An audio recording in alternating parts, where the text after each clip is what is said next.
할렐루야. 예. 너무나도 감사합니다. 영상을 통해서도 보면서 참 감동을 먼저 보내왔어요. 먼저 보내왔는데,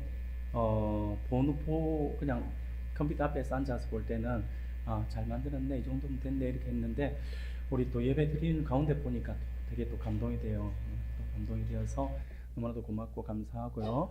또 찬양을 통해서도 또 너무나도 귀한 은혜 가운데 있는 것 같아서 너무나도 감사하고, 모든 것이 다 정말 은혜인 것 같고 모든 것이 너무나도 고맙다라는 생각이 들어져서 잠깐 소개를 합니다. 이 시간 또 우리 함께 우리 사랑하는 성도님들 성부영신 예배로 우리 함께 모였습니다. 2025년 한 해 동안 우리를 지켜주시고 인도해 주신 우리 하나님의 그 은혜에 우리가 또 감사할 수 있는 귀한 감사의 시간이 되기를 바라고요. 또한 은혜 가운데 허락하실 2026년을 우리가 기대함으로써 우리가 함께 이렇게 나와서 예배하는 우리 모든 성도님들 한 사람 한 사람 모두에게 하나님이 더욱 크고 풍성한 은혜가 차고 넘쳐나기를 주님 이름으로 축복합니다. 사랑하는 여러분, 사람들은 흔히 교회에 출석하는 사람들을 향해서 우리는 그냥 일반적으로 성도라고 이야기를 합니다. 이 사람이 신앙이 어떻다, 신앙이 우수하다, 아니면 신앙이 없다, 이런 걸 다 보진 않아요. 세상 사람들은요, 그냥 신앙이 크다 작다의 어떤 그 깊이 있다 얇다의 어떤 그런 걸 따지지 않죠. 교회 나오는 그 순간부터 많은 사람들은, 다른 사람들은요, 그 교회 출석하는 사람들을 성도라고 이렇게 부릅니다. 그런데 사실 있잖아요, 성도라고 하는 이름의 뜻을 통해서 볼 때에 교회에 출석만 한다라고 해서 성도라고 이름을 붙이는 것은 사실상 목회자 입장에서는요, 좀 무리가 있다라는 생각이 들어집니다. 성도라고 하는 이름의 뜻은요, 교회에 출석한다라고 하는 이름을 가지고 있는 게 아니에요. 주일에 교회에 한번 출석하고 그 어떤 봉사나 섬김 그리고 헌신은 전혀 없는 그러한 사람을 성도라고 말을 하기는 참 어렵다라는 생각이 듭니다. 그래서 그런 사람은 그럼 우리는 뭐라고 말을 할까 한번 곰곰이 생각해 봤어요. 종교 생활을 하고 있으니까 그런 사람들은 그냥 종교인이구나 라고 이렇게 이야기를 할 수 있을 것 같다라는 생각이 들어집니다. 성도라고 표현하기는 참 어렵다라는 생각이 듭니다. 왜냐하면요, 성도라고 하는 말은요, 엄밀히 말해서 다른 의미를 갖고 있거든요. 성도라고 하는 그 이름은 누구에게 붙여지는 거냐면 예수 그리스도의 피 뿌림으로써 모든 죄악에서 사함받고 하나님의 자녀 곧 그리스도의 하나님의 친백성된 신자들을 향해서 우리는 성도 또는 거룩한 무리라고 이렇게 부르고 있습니다. 그러므로 성도라고 하는 칭호는요, 그냥 단순하게 우리가 붙여지는 이름이 아니라 성도, 내 이름 뒤에 성도라고 하는 어떤 또 다른 어떤 명칭이 붙여진다고 한다면 이것은 어떤 면에서 아주 복되고 아름다운 칭호라고 할 수가 있습니다. 그리고 그런 성도 가운데 또 하나님의 부르심이 있어서 또 직분을 맡았다라고 한다면 더 영광스러운 거잖아요. 굉장히 영광스러운 것이다 라고 할 수가 있습니다. 사랑하는 여러분, 그런데 우리 성도들에게 그런데 사랑하는 우리 성도들에게 있어서 믿음이라고 하는 것과 그 믿음 안에서 행하여지는 생활을 우리가 이 생활이라고 하는 것은 믿음과 생활이라고 하는 것은 이 나누려고 해도 나눌 수 없는 불가분의 관계라고 할 수가 있습니다. 그렇기 때문에 성도라고 하는 이름 안에는요, 항상 무엇이 같이 있어야 되냐면 주님을 향한 믿음, 당연히 믿음이 있어야 되죠. 그런데 믿음만 있어서는 또 안 돼요.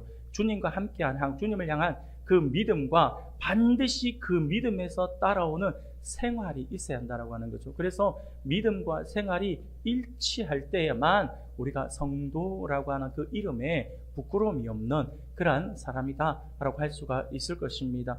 이런 의미에서 성도는요, 믿음과 생활이 일치하는 삶을 통해서 믿지 않는 사람들에게 삶으로 보여주는 존재들이다라고 할 수가 있습니다. 이것이 성도의 아름다운 모습이자 모범이 되는 삶이라고 할 수가 있습니다. 그래서 우리가 성도라고 하는 이름을 듣는다라고 한다면 반드시 그 이름에 대한 책임을 가지고 있어야 돼요. 그래서 우리의 믿음과 우리의 생활의 삶이 우리가 하나가 되어서 믿는 사람들뿐만 아니라 믿지 않는 사람들이 우리를 볼 때에 성도란 이런 사람이구나 라고 하는 평가를 받아야 돼요. 우리가 예수 믿으십시오 해서 나가서 복음을 전하는데 여러분, 전도지 나눠주는 게 이게 전도라고 생각하지만 진짜 전도는 뭐냐면 삶으로 보여주는 거예요. 성도라고 하는 이름에 걸맞는 삶, 말을 한마디 하더라도 믿는 사람하고는 다른 말을 쓰고요, 다른 언어를 쓰고요, 표정 하나를 보더라도 굉장히 밝게 표정을 짓는 거죠. 맨날 여러분들 생각해 보세요. 맨날 인상 쓰고 다니는 사람이 성도라고 이야기를 해보세요.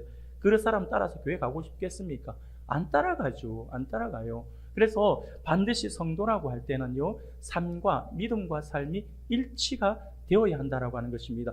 그런 의미에서 오늘 우리가 읽은 본문의 말씀은요, 사도 바울이 예수님을 믿음으로 구원받은 성도, 곧 하나님의 친백성된 우리가 이 땅에서의 삶을 살아감에 있어서 그리스도 안에서 어떻게 생활할 것인지, 그리고 어떻게 생활해야 하는 것인지, 그리스도인의 생활이 어떠해야 하는지에 대한 그 생활의 원칙에 대해서 말씀해 주고 있는 부분이다라고 할 수가 있습니다. 사랑하는 여러분, 그런데 오늘 본문을 보니까 바울은요 17절에서 이렇게 말씀을 하면서 시작을 합니다. 우리가 17절을 같이 한번 읽어보겠습니다. 같이 읽겠습니다. 시작. 증언하노니 이제부터 너희는 이방인이 그 마음에 허망한 것으로 행함같이 행하지 말라. 아멘. 바울이 오늘 본문에서 17절에서 그러므로 내가 이것을 말하며 라고 말씀을 시작하고 있음을 보게 됩니다. 그러므로 라고 하는 접속사로 이 말씀을 시작하고 있다라고 하는 거죠. 그러므로 우리는 이 접속사 그러므로 라고 하는 것이 어떤 의미인지를 조금 눈치를 먼저 차려야 합니다. 왜냐하면 이 그러므로라고 하는 말은 앞에서 어떤 말을 했기 때문에 그 말 뒤에 이제 그 말을 근거로 해서 이렇게 해야 된다 이 말을 하는 거잖아요. 그것과 연결시키고 있는 거죠. 그래서 접속사라고 이야기를 하는 겁니다. 그러니까 17절에서 그러므로라고 하는 말씀을 시작할 때는 이미 그 앞에 1절부터 16절까지의 말씀을 전제로 한 실천적인 권면의 말씀을 주고 있다라고 하는 것을 우리가 알 수가 있어요. 실제로 오늘 우리가 함께 읽지는 않았지만 앞에 1절부터 16절까지의 말씀은요, 바울이 교회의 일치와 연합, 그리고 다양한 봉사의 직분을 통해서 교회의 성장된 모습에 대해서 다루고 있는 그러한 말씀입니다. 그러므로 오늘 본문 17절에서 그러므로라고 하는 말씀으로 시작하고 있다라고 하는 것은요, 교회 구성원을 이루는 세 사람인 그리스도인 각자의 생활에 대해서 다루고 있음을 알 수가 있다라고 하는 거죠. 즉 앞에서 한 사람 한 사람으로 부름을 받은 성도들이 서로 연합해서 그리스도를 머리로 해서 하나 된 공동체를 이루어야 한다라고 하는 점을 강조를 하고 있는 거예요. 교회가 어떠해야 된다라고 하는 것을 강조를 하고 있다면 오늘 읽은 본문의 말씀 이후에는요, 부르심을 받아서 교회의 지체가 한 교회 공동체가 된 한 사람 한 사람을 향해서 과거의 죄를 청산하고 새롭고 거룩한 삶을 살아라 라고 하는 것을 요청하고 있다라고 하는 것입니다. 쉽게 말하면 앞에서 1절부터 16절까지에서는 성도라고 하는 이름에서 믿음의 부분을 강조했다라고 한다면, 그래서 그 믿음으로 하나로 뭉쳐서 교회를 이루었다라고 한다면, 그러면 한 사람 한 사람이 연합해서 하나의 공동체를 만든 거예요. 하나의 한 몸을 만든 거죠. 그런데 이것으로 끝나는 것이 아니라 이제 너희가 믿음으로 하나의 공동체로 하나의 한 몸으로 만들어져서 하나의 공동체로 세워졌으니까 그러므로 이제는 거기에 걸맞는 교회로서 성도로서 이런 삶을 살아야 돼라고 이야기를 하고 있다라고 하는 것이죠. 그래서 17절 중간에서 이제부터 너희는 이라고 말씀을 하고 있는 거죠. 그래서 이 말씀을 통해서 더욱 구체적으로 성도들인 우리가 그리스도 안에서 살아가야 할 신앙생활이 어떠해야 하는지에 대해서 강조하고 있음을 볼 수가 있다라고 하는 거죠. 그러므로 오늘 2025년 송구영신 예배 시간을 통해서 하나님께서 오늘 본문의 말씀을 통해 주시는 그 은혜를 우리가 함께 살펴보면서 올 한 해 우리의 신앙생활을 돌아보는 시간을 가졌으면 좋겠어요. 그리고 내년 2026년에는 더 나은 신앙인의 모습, 곧 더욱 하나님의 백성답게 살아가기 위해서 이제부터 우리가 어떻게 나가야 할 것인지에 대해서 몇 가지로 살펴보면서 하나님의 은혜를 나누고자 합니다. 사랑하는 여러분, 우리가 하나님의 백성답게 살아가기 위해서 우리는 어떻게 해야 하는 것일까요? 어떻게 나아가야 하는 것일까요? 세 가지 정도로 우리가 함께 살펴보려고 합니다. 첫 번째는 뭐냐면 이방인같이 행하지 말아야 한다라고 말씀을 합니다. 17절 우리가 읽었는데 다시 한번 읽겠습니다. 17절 같이 읽겠습니다. 시작. 그러므로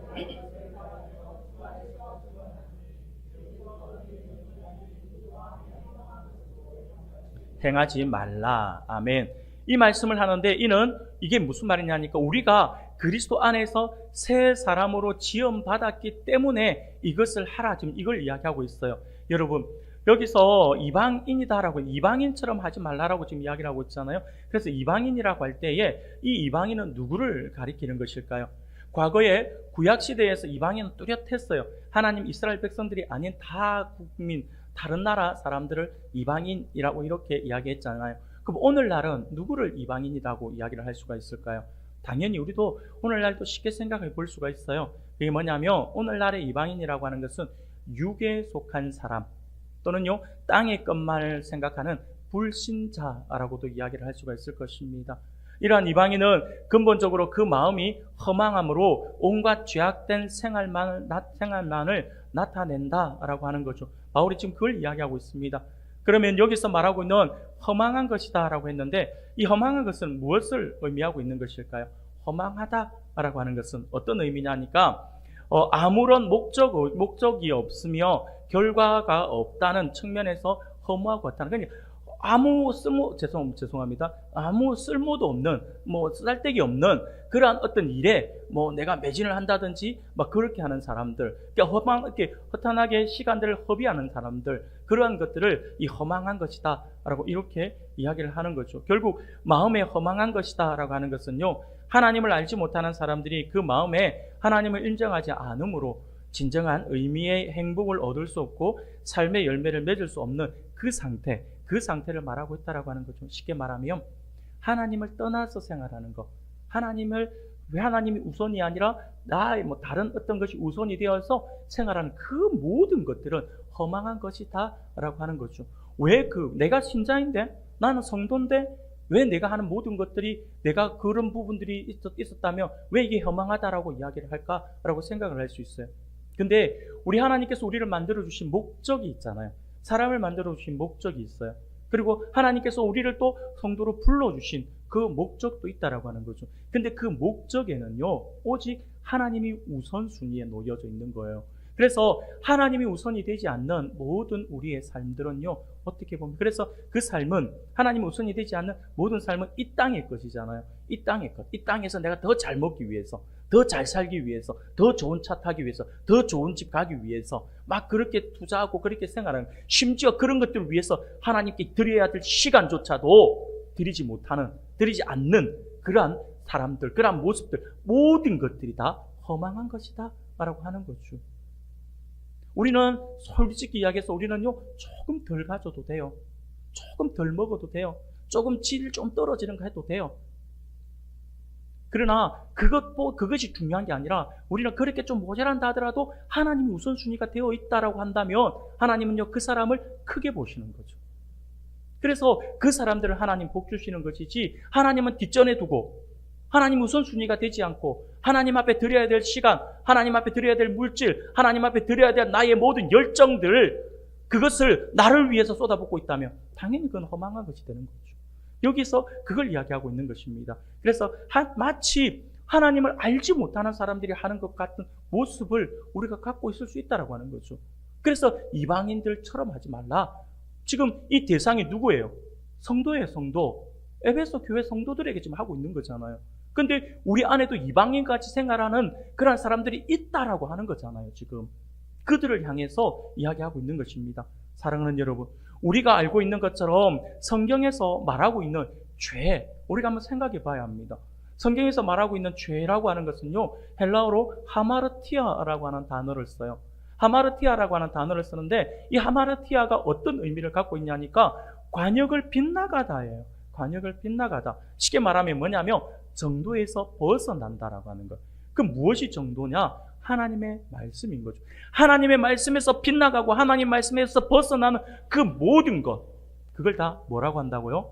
죄다라고 성경은 이야기하고 있어요. 심지어 바울은요, 이 죄에 대해서 어떻게 이야기하고 있냐면 로마서 13장 23절이에요. 로마서 14장 23절 우리가 같이 한번 읽어봅시다. 같이 읽겠습니다. 시작. 의심하고 먹는 자는 정죄 되었나니 이는 믿음을 따라 하지 아니하였기 때문이라.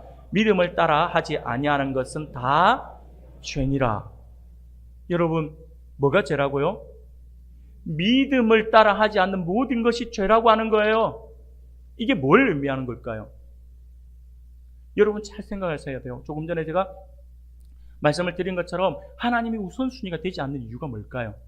우리의 삶을 살아가면서 하나님이 우선순위가 되지 않는 이유가 뭘까요? 믿음이 약해서 그런 거예요. 내가 이 시간을 드리고, 내가 이 물질을 드리고, 내가 이 열정을 드리면 하나님께서 나의 모든 것들을 책임져 주실 거야 라고 하는 그 믿음이 없으니까 내 거 움켜잡는 거잖아요. 그 시간을 나를 위해 쓰는 거잖아요. 나를 위해 투자해야 된다고 생각을 하는 거잖아요. 하나님이 나를 책임져 주실 거야 라고 하는 믿음이 없다고 하는 거죠. 그래서 그것이 죄다라고 이야기하는, 굉장히 무서운 말이에요. 근데 놀랍게도요, 이거는요, 지금 이 말씀을 하면 우리 머릿속에는 자꾸 불경한 마음이 생각이 들어요. 자꾸 나에게 적용 안 하고 누군가를 자꾸 떠올리고 있다고 하는 거예요. 누군가를 떠올리면 안 돼요. 지금 나에게 하시는 말씀이에요. 이 믿음으로 행하지 않는 모든 것이 죄다라고 하는 이 범주는요, 목회자인 저도 마찬가지예요. 저라고 해서 무조건 다 믿음으로 된다라고 하고 무조건 믿음만 가지고 제가 달려나가고 있는 것 같습니까? 저도 불안하죠. 저도 삶이 불안해요. 하루하루 생활하는 것도 불안하고 걱정도 되고 염려도 되고 막 그 걱정 진짜 많이 돼요. 우리 성도들 올 한 해 뭐 삶이 어떨까 막 걱정도 돼요. 특히 가장 많은 걱정을 하는 거는 우리 교회 앞으로 10년 뒤에 어떤 모습일까? 20년 뒤에 우리 교회 어떤 모습일까? 막 하면 막 그냥 잠이 안 와요. 너무 걱정이 돼서 잠이 안 온다니까요. 하나님을 믿고 하나님을 증거하는 목회자조차도 이래요. 그러니까 내 안에 얼마나 많은 죄가 있는지 여러분 잘 기억하셔야 돼요. 믿음으로 행하지 않는 그 모든 것이 다 죄다라고 하는 거 우리가 분명히 기억해야 합니다. 성경은요, 이방인은 영적으로 그 총명이 어둡고 무지함으로 그 굳은 마음으로 인하여 생명에서 떠나 있는 바 죽은 자임을 가르쳐주고 있습니다. 그래서 오늘 본문 18절에서도 이렇게 말씀을 하는 거예요. 그들의 총명이 어두워지고 그들 가운데 있는 무지함과 그들의 마음이 굳어짐으로 말미암아 하나님의 생명에서 떠나 있도다 라고 이렇게 말씀을 하고 있는 것입니다. 그러므로 그들은 감각 없는 자가 되어서 자신을 방임하여 온갖 탐욕적인 것으로 자신을 더럽히는 생활을 하고 있다라고 하는 거죠. 사실 예수를 믿기 전 우리 모든 성도들 우리 모두가 다 그러한 삶을 살았지 않습니까? 그러나 이제 그리스도를 구주로 영접해 중생함으로써 그 모든 것이 변하여 새롭게 되었으므로 다시는 이방인과 같은 그러한 삶은 곧 죄악된 죽음의 삶을 우리가 살아서는 안 된다 라고 하는 것입니다. 하나님이 우선이 되는 삶을 살아야 돼요. 하나님으로부터 하나님의 백성인 우리가 이방인과 같은 그러한 이야기를 들으면 여러분 마음이 어떨까요? 사랑하는 성도 여러분, 만약 우리가 이방인처럼 생각하고 말하는 것이 똑같다라고 한번 생각해 봅시다. 그렇다면 보혈의 능력이 어디 있으며 거룩히 구별됨이 어떻게 입증되겠습니까? 우리는요, 세상 사람들과 같이 살아서는 안 됩니다. 구별된 삶을 살아야 돼요. 그래서 우리가 이방인이 아니라 우리가 세상 속에 살아갔지만 세상 속에서 구별된 하나님의 사람으로서, 그래서 우리는요, 이방인과 같다가 아니라 너 하나님의 사람아 라고 하는 이야기를 들을 수 있어야 된다라고 하는 거죠. 그게 성도가 가져야 될 바른 모습입니다. 우리 성도는요, 그리스도의 피로 구속받은 거룩한 백성이므로 이방인처럼 행해서는 안 됩니다. 지금 바울이 그 사실을 우리에게 공부해주고 있는 겁니다. 두 번째로 하나님의 백성답게 살기 위해 우리는 어떻게 나아가야 하는 것일까요? 두 번째는요, 옛 사람을 벗어버려야 한다라고 말씀을 합니다. 22절을 같이 한번 읽어보겠습니다. 22절 같이 읽겠습니다. 시작. 너희는 유혹의 욕심을 따라 썩어져가는 구습을 따르는 옛 사람을 벗어버리고. 아멘. 바울은요, 그리스도 안에서 새롭게 변화받은 성도들은 예수 안에 있는 참된 진리에 대해서 배운 자들이므로 욕심을 따라 썩어져가는 구습을 쫓는 옛 사람을 벗어버리라 라고 이렇게 말씀을 합니다. 여기서 바울이 말하고 있는 옛 사람은 누구를 가리키고 있는 것일까요? 이러한 옛 사람에 대해서 바울은 그의 서신에서 이 옛 사람을 자주 인용을 합니다. 옛 사람에 대해서 자주 이야기를 해요. 우리가 한번 살펴보면요, 오늘 본문에도 옛 사람이라고 등장하잖아요. 그리고 로마서 6장 6절에도 보면 이렇게 이야기를 해요. 제가 읽어드릴게요. 우리가 알거니와 우리의 옛사람이 예수와 함께 십자가에 못 박힌 것은 죄의 몸이 죽어 다시는 우리가 죄에게 종노릇하지 아니하려 함이니라고 말씀을 합니다. 여기서 바울이 말하고 있는 옛사람은요, 십자가에서 예수와 함께 못 박혀 죽은 것으로 지금 묘사를 하고 있는 거예요. 그 과거에 우리의 모습을 지금 이야기하는 거죠. 그런데 골로새서 3장 9절에도 보면 이렇게 이야기를 해요. 너희가 서로 거짓말을 하지 말라. 옛 사람과 그 행위를 벗어버리고 라고 말씀을 합니다. 오늘 본문과 골로새서 3장 9절에서는 똑같은 의미에서 옛 사람을 사용하고 있어요. 마치 낡은 옷을 벗어버리는 것처럼 벗어버리라 라고 이렇게 명령을 하고 있음을 보게 됩니다. 이처럼 바울이 말하고 있는 옛 사람을 벗어버린다라고 하는 의미는요, 복음을 알지 못했던 자들이 새롭게 그리스도를 구주로 영접하면서 이전에 가졌던 자신의 그 구습에 얽매여 있던 인격이 영적으로 완전히 죽었다라고 하는 의미와 같은 의미를 가지고 있다라고 하는 거죠. 그래서 바울이 지금 이야기하고 있는 옛사람, 조금 전에 로마서에서도 이야기를 하고, 그리고 골로새서 오늘 본문에서도 옛사람을 이야기하는데, 이것을 종합해 보면 바울이 말하고 있는 이것은 무엇이냐니까, 성령 안에서 새 사람이 되는 순간 자신이 주인이 되어 살던 과거의 자아가 완전히 죽고 새로운 옷을 입은 사람을 우리는 새 사람이라고 이야기를 하죠. 그래서 그 모든 것을 벗어버린 그거, 죽고 벗어버리는 과거의 나의 삶을 다 벗어버리고 죽었다라고 하는 것, 그 모든 것들은 옛날 과거의 나의 삶을 살았던 그걸 이야기하는 겁니다.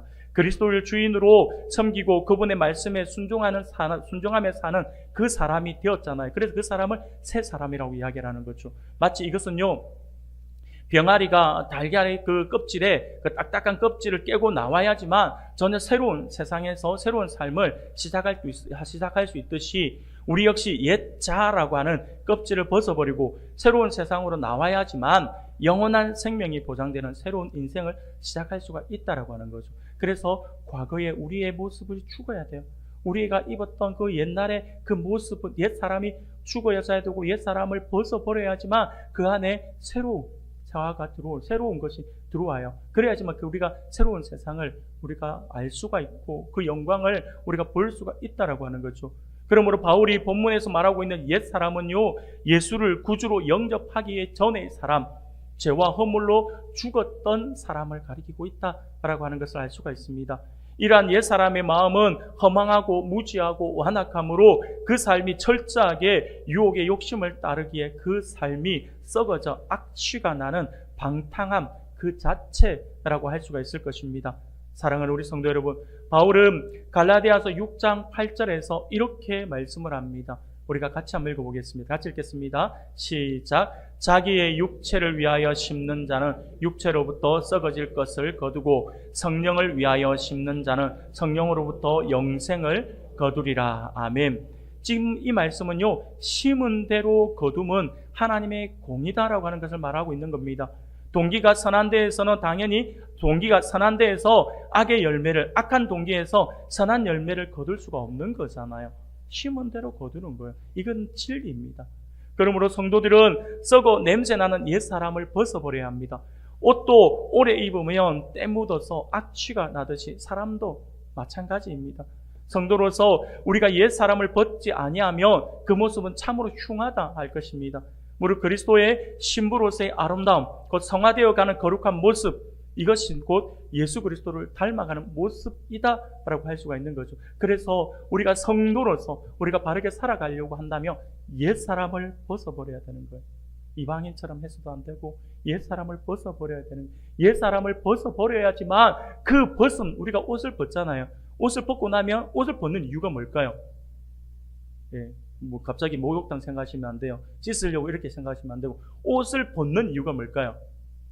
새 옷으로 갈아입으려고 벗는 거잖아요. 옷을 벗어야지만 새 옷을 갈아입을 수가 있다라고 하는 거죠. 이 위에 그대로 입는 사람은 없잖아요. 추워서 한 겹 더 입다 갑자기 이렇게 이야기하시면 저도 할 말 없지만, 그거 말고요, 옷을 벗어야지만 새 옷을 입잖아요. 새 사람을 입기 위해서는 반드시 옛 사람을 벗어버려야 된다라고 하는 거죠. 지금 바울이 그 이야기를 하고 있는 겁니다. 세 번째로, 하나님의 백성답게 살아가기 위해서 우리는 어떻게 할까요? 바로 이 3번이 조금 전에 연결해서 말씀을 드렸던 거죠. 새 사람을 입어야 한다라고 하는 겁니다. 23절, 24절 우리가 함께 읽겠습니다. 같이 읽겠습니다. 시작. 오직 너희의 심령이 새롭게 되어 하나님을 따라 의와 진리의 거룩함으로 지으심을 받은 새 사람을 입으라. 아멘.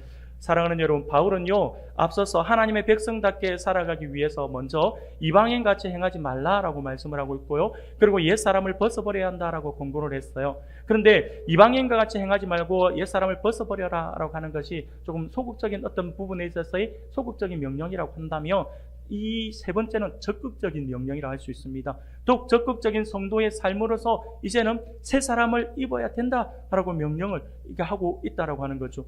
그런데 사실 우리가 생각해 보면 우리가 하나님의 백성으로서 새 사람을 입으면요, 그 자체로 이방인과 같이 행하지 않고 옛 사람처럼 살지 않는다라고 하는 거죠. 이게 중요한 거예요. 그래서 중요한 것은 이 세 가지를 이야기하고 있지만 더욱 중요한 것은 새 사람을 입는 것이다 라고 하는 거죠. 우리가 새 사람만 제대로 입으면 자연스럽게 이방인과 같이 행하지 않아요. 당연히 우리가 옛 사람을 벗어버렸으니까 새 사람을 입는 거잖아요. 당연히 따라오게 되어 있다라고 하는 것입니다. 사랑하는 여러분, 그런데 여기서 새 사람을 입어라 라고 하는 명령에서 새 사람은 성령의 역사로 새롭게 변화된 자를 가리키고 있는 거거든요. 23절의 말씀처럼 우리 심령이 새롭게 된 자, 그래서 우리 심령이 새롭게 된 자를 이야기하고 있는 것입니다. 바울은요 이러한 새 사람을 22절에서 옛 자를 벗어버린 그 위에 입으라 라고 지금 명령을 하고 있다라고 하는 거죠. 그런데 여러분, 여기서 우리가 하나 주목해야 될 것이 있어요. 그게 뭐냐면 이 새 사람을 입으라 했는데 이 새 사람이 뭔가? 라고 생각을 한다라고 하는 거죠. 새 사람을 입으라고 할 때 이 새 사람이 성령의 역사로 새롭게 변화된 자라고 조금 전에 말씀을 드렸는데, 그러면 그게 구체적으로 뭔가? 라고 이야기하는 거죠. 과연 뭘까요? 과연 어떤 존재일까요? 새 사람은 어떤 존재일까요? 24절 말씀을 보니까 아주 우리에게 중요한 힌트를 하나 주고 있어요. 24절에 이렇게 말씀을 해요. 하나님을 따라 의와 진리의 거룩함으로 지으심을 받은이라고 이야기를 해요. 지으심을 받았다라고 하는 거죠. 쉽게 말하면 이게 뭘 말하고 있는지 우리가 한번 눈치가 딱 빠르게 캐치를 해야 되는데, 이게 뭘 말하고 있는 거냐면 바로 창세기의 기사를 이야기하고 있는 거예요. 창세기에 나오는 인간 창조를 염두에 두고 있는 표현입니다. 창세기를 보면 인간 창조에 관해서 하나님께서 어떻게 말씀하셨나요?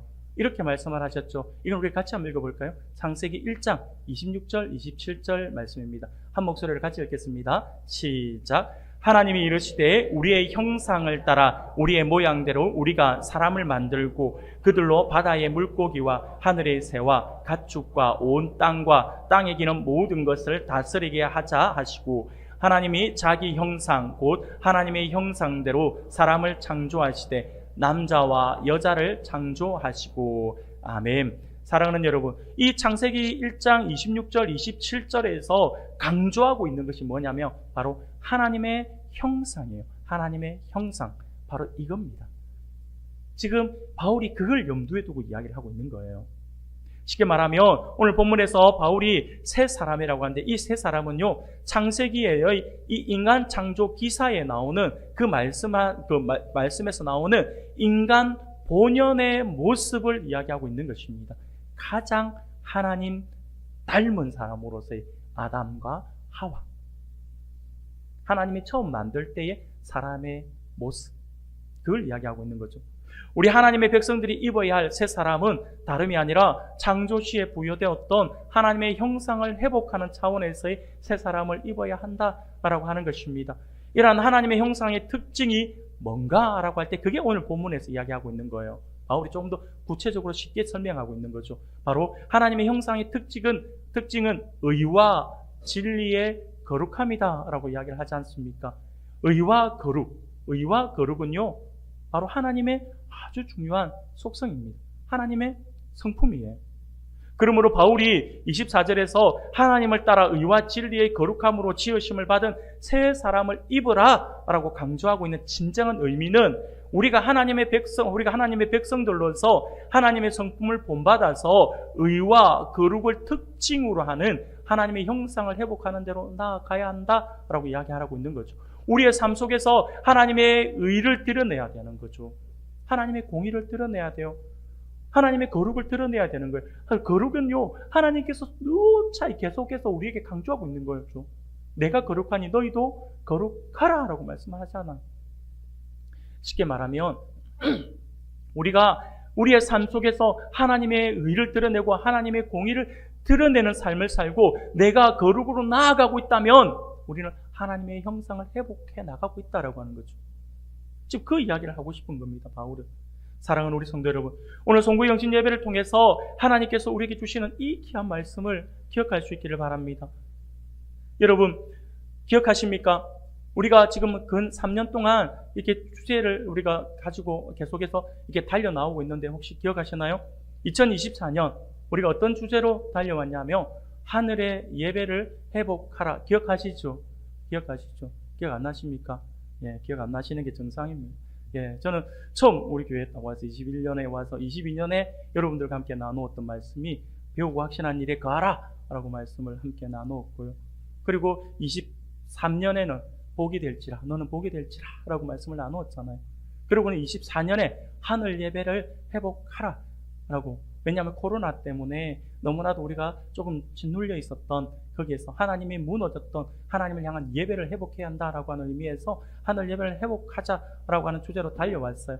그리고 올해 우리는요, 하나님의 성품에 참여하라라고 하는 주제로 우리가 달려왔습니다. 이렇게 하나님 앞에서의 참 예배자로서의 하나님의 성품의 어떠하심을 우리가 알고 우리 안에 무너져 있던 예배를 회복하고 무너진 하나님의 형상을 회복하기 위해서 하나님의 성품을 배우고 담기 위해서 우리가 달려왔습니다. 그러면 이제 뭘 해야 될까요? 그렇게 성화의 과정을 지속적으로 이어가는 그 연장선에서 이제 우리가 달려가야 될 것은 무엇이냐니까 세상 속으로 하나님의 성품을 배웠으니까, 하나님의 성품을 닮아가는 자로서 성품을 배웠으니까 이제 그 성품을 나 혼자 이 땅에서 잘 먹고 잘 살다가 천국 가라, 천국 온나라고 하나님 주신 것이 아니에요. 하나님 앞에 온전히 드려야 돼. 최우선적으로 하나님의 백성이 드려져야 될 그 예배를 회복한 사람이 하나님의 형상을 본받고, 그래 하나님의 성품을 본받아서 이제는 어떻게 해야 된다고요? 세상으로 들어가야 되는 거예요. 세상으로 들어가요. 그래서 세상 속에서 하나님의 백성으로서 어떻게 살아가야 할 것인가 라고 하는 거죠. 거기에 대해서 구체적으로 말씀에 비추어서 우리가 2026년을 살펴볼 겁니다. 주제를 같이 한번 읽어볼까요? 다 같이 읽겠습니다. 큰 글자만 같이 읽겠습니다. 시작. 아멘. 이게 2026년 우리의 비전입니다. 세상 속에서, 교회에서도 중요하지만 세상 속에서 하나님의 백성답게, 죄송합니다, 제가 이런 좀 속된 이야기를 해서 좀 하나님의 백성으로 쪽팔리게 살지 맙시다. 하나님의 백성답게 살아갑시다. 뭐 하나 더 가지려고 막 아등바등거리고 하나님께 드려야 될 예배 시간을 그냥 가볍게 여겨버리고 내 무슨 일만 있으면 쏙쏙 빠져나가버리고, 이게 무슨 하나님의 백성입니까? 세상에서 하나 더 안 치려고 세상 사람들하고 아등바등거리면서 싸우고, 시장 가서 콩나물 그 100원 200원 더 깎으려고 막 싸우고, 이게 무슨 하나님의 백성이냐고요. 시장 갈 때 진짜 등에다가 권사다 하고 붙이고 다니고 좋겠어요. 집사다 하고 붙이고 다녔으면 좋겠어요. 하나님의 백성은요, 조금 손해보더라도 담대해야죠. 당당해야죠. 좀 못 가지면 어떻습니까? 천국이 더 많이 쌓이고 있는데요. 사랑하는 여러분, 하나님 백성답게 살아가는 게 굉장히 중요합니다. 그래서 우리가 올해는요, 하나님의 백성답게 살아가라라고 하는 비전으로 달려가고자 합니다. 이처럼 우리가 세상에서 하나님의 백성답게 살아가기 위해서 구체적으로 실천해야 할 실천사항이 있어요. 그게 1, 2, 3번으로 제가 적어놓은 거예요. 그게 뭐냐니까 첫 번째, 하나님의 시선 갖기. 이게 무슨 말이냐니까 하나님께서 어디에 관심을 가지시는지, 어떤 영혼에 하나님께서 관심을 가지시는지 그 하나님의 시선으로 바라보자고요. 하나님의 시선을 가져야 돼요. 내 욕심, 내 자, 나의 어떤 그것들 이익을 위한 것이 아니라 하나님은 어떻게 보실까? 하나님은 어떻게 생각하실까? 하나님의 시선 갖는 게 중요합니다. 근데 하나님의 시선만 가지면 되나요? 하나님의 시선을 가졌으면 하나님의 마음을 알아야죠. 왜 하나님께서 그 영혼을 보고 있는지 그거 알아야죠. 그래서 하나님의 마음을 알아야 합니다. 그리고 하나님의 마음을 알면 뭐합니까? 하나님의 시선을 가졌어요. 하나님의 마음도 알아요. 그래서 어쩌라고요? 마지막이죠. 바로 그래서 하나님의 시선을 가지고 우리가 그 하나님의 눈으로 우리가 바라볼 수 있고, 그리고 하나님의 마음을 가졌으면 당연히 하나님의 뜻을 아는 거죠. 그러면 하나님의 뜻대로 살아가기가 세 번째입니다. 이게 실전사항이에요. 하나님의 백성답게 살아가기 위해서 반드시 여러분들 기억하셔야 합니다. 하나님의 시선, 하나님의 마음, 그리고 하나님의 뜻. 사랑하는 여러분, 요한복음 3장 16절 잘 아시죠? 요한복음 3장 16절에서 이렇게 말씀을 해요. 하나님이 세상을 이처럼 사랑하사 독생자를 주셨으니 이는 그를 믿는 자마다 멸망하지 않고 영생을 얻게 하려 하심이라. 아멘. 사랑하는 여러분, 이 말씀처럼 하나님께서 사랑하신 세상이 어떤 세상인지 우리가 하나님의 시선으로 바라보아야 합니다. 또한 세상과 그 속에 있는 영혼에 대한 하나님의 마음을 품고 하나님께서 원하시는 그 뜻대로 믿음과 소망으로 살아가는 하나님의 백성이 되어야 한다라고 하는 거죠. 비록 하나님의 나라가 우리 예수님의 오심으로 인해서 이 땅에 분명히 임했음에도 불구하고 현재 우리 눈에는 보이지 않잖아요. 우리 눈에는 보이지 않으니까 많은 사람들이 착각을 해요. 하나님의 나라가 임했음에도 불구하고 하나님의 나라가 우리 눈에 보이지 않으니까 하나님의 나라를 부인하는 거죠. 하나님 나라는 부인하잖아요. 그런데 우리가 하나님의 백성으로서 살아가는 것은요, 하나님의 백성답게 살아가는 것은요, 눈에 보이지 않는 그 하나님의 나라라 하더라도 우리는 믿음으로 볼 수 있어야 된다라고 하는 거죠. 그래서 히브리서 11장 1절에서 믿음은 바라는 것들의 실상이요, 보이지 아니하는 것들의 증거다라고 하는 거예요. 여러분들이 지금 믿지 않는 사람들이 하나님이 어디 계시냐, 하나님이 안 보이지 않느냐라고 이야기를 한다면, 내 눈에 안 보였다고 이야기한다면 우리가 보여주어야 돼요. 삶으로 하나님의 나라가 어떻고 하나님의 백성이 어떻고 하는 걸 보여주어야 되는 거죠. 세상 사람들은요, 여러분 잘 기억하셔야 돼요. 세상 사람들은 무엇을 보고 하나님의 나라를 알까요? 무엇을 보고 하나님의 존재를 알까요? 따라해 봅시다. 저 따라해 봅시다. 여러분 오른손 들고 따라해 봅시다. 나를 통해 잘 기억하셔야 됩니다. 세상 사람들은요, 여러분들을 보고 있어요. 우리를 보고 있어요. 우리를 보면서 하나님이 계신지, 하나님의 나라가 어떻는지를 본다라고 하는 거죠. 그래서 내 주위에 있는 사람들이 아직 하나님 나라를 모른다라고 한다면 그건 누구의 잘못일까요? 내 잘못입니다. 또 내 잘못이다 이래놓으면 나중에 우리 한 목사 잘못이다 이러면 안 됩니다. 우리의 잘못. 사랑하는 성도 여러분, 믿음으로 그 나라를 바라보면서 오늘 주신 말씀과 같이 이제부터는 오늘 제목이 이제부터는 믿지 않는 이방인같이 행하지 말며 옛 사람의 습성을 벗어버리고 새 사람을 입어서 세상 속에 살고 있지만 세상에 속하지 않고 말씀에 따라 구별된 삶을 통해서 하나님의 회복 사역에 동참하는 하나님의 친백성답게 살아가는 우리 성도님들이 되기를 바랍니다.